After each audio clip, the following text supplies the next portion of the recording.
अघोर शब्द का विवरण आते ही आम जनमानस के सामने एक विकृत, विद्रूप, समाज से कटा हुआ व्यक्ति प्रकट होता है, जिसकी बड़ी बड़ी दाढ़ी हो, हाथ में खप्पर हो और एक ऐसा वेश जो कि समाज में स्वीकृत नहीं है, वह दिखाई पड़ता है। किंतु अघोर का जो वास्तविक अर्थ है वह इससे बड़ा भिन्न है। अघोर अथवा अवधूत दोनों एक ही अर्थ रखते हैं। अघोर जहाँ एक पद है, मना स्थिति है अथवा साधक की अवस्था है, और उस अवस्था को जो प्राप्त कर लेता है उसे ही अवधूत या अघोरी कहते हैं। अघोर का शाब्दिक अर्थ भी यही है कि जहाँ भेद बुद्धि का अभाव हो जाए। इस प्रकार परमहंस गति, कैवल्य, अघोर, अवधूत अथवा औलिया आदि एक ही स्थिति के विभिन्न नाम हैं। तब यह प्रश्न उठता है कि इसे मत की संज्ञा क्यों दी गई, और समाज समय के अनुरूप तत्व को समझने के लिए संतों ने अलग अलग प्रणालियाँ अपनाई हैं। और इसी के अंतर्गत बाबा कीनाराम जी ने अवधूत अथवा अघोर पद की प्राप्ति के लिए कुछ सुलभ तथा ग्रहण करने योग्य उपदेश दिए और उसे लिपिबद्ध किया।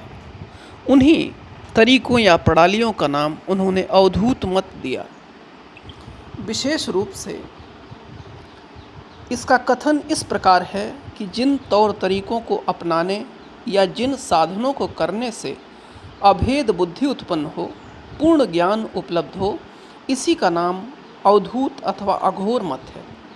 भगवान दत्तात्रेय ने अघोराचार्य कीनाराम जी को बताए गए परम सत्य की उपलब्धि के लिए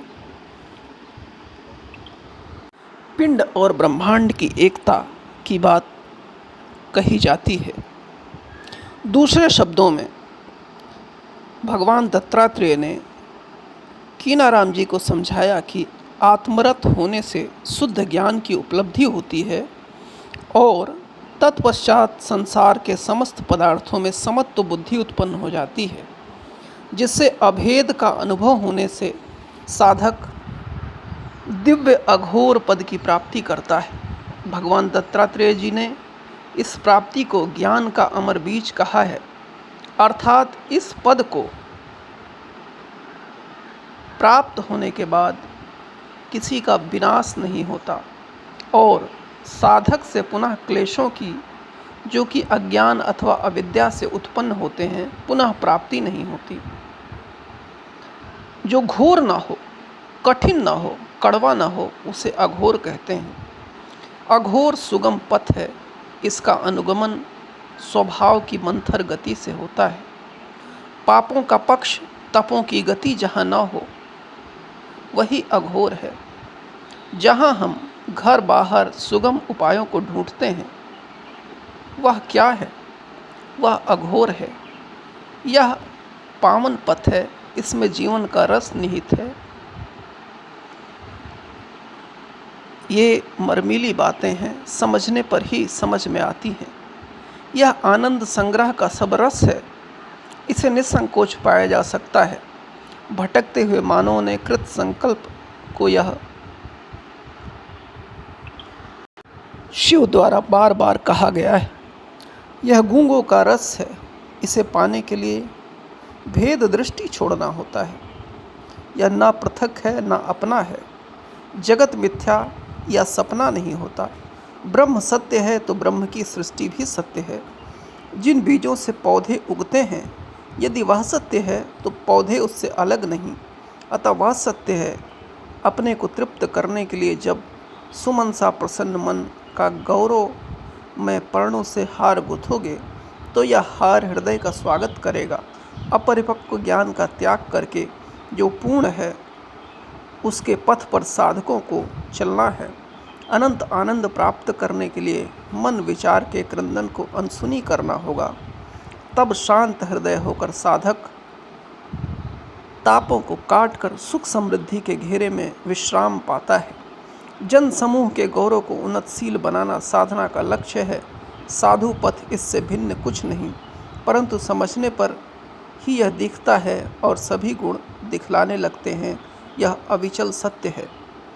महाराज श्री कीनाराम जी कहते हैं कि निरंतर आत्माराम रटने से चित्त वृत्ति निरोध में सहायता मिलती है और मन मगन होने का अभ्यास बढ़ता है।